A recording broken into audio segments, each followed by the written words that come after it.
मुफ्ती मुनीबुर रहमान ने रवा साल माह मुबारक में फितरा, फिदिया सोम और कफ़ारे सोम के निसाब का ऐलान कर दिया है। गंदुम के आटे के निसाब से कम फितरे की रकम 320 रुपए मुकर्रर की गई है। जौ के हिसाब से 480 रुपए फीकस, जबकि खजूर के निसाब से एक फितरा 2800 रुपए का होगा। मौलाना बशीर फारूकी कहते हैं कि ईद से कबल फितरा अदा करना वाजिब है। जो साहिब निसाब है उसको अपनी बीवी का, बच्चों का, यहाँ तक कि एक दिन का, 1 घंटे का बच्चा भी होगा उसका फितरा देना होगा।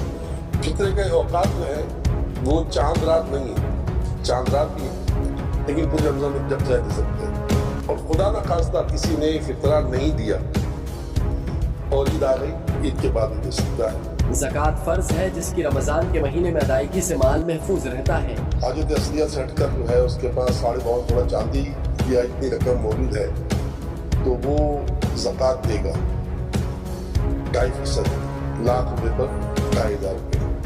नबी फरमाते हैं सल्लल्लाहु अलैहि वसल्लम के खुलासा हदीस कि गरीब नंगा भूखा नहीं रहेगा मगर मालदार को मिल जाए। अगर लोग ज़कात और फितरा नहीं देंगे तो बेचारे वो नंगे भूखे रहेंगे। मुफ्ती मुनीबुर रहमान के मुताबिक एक रोजा तोड़ने का कफ़ारा 60 मसाकीन को 2 वक्त का खाना खिलाना है। ऐसे में गंदुम के निसाब से 19,200 रुपए की रकम बनती है। मुसलमान अपनी हैसियत के मुताबिक फितरा अदा कर सकते हैं।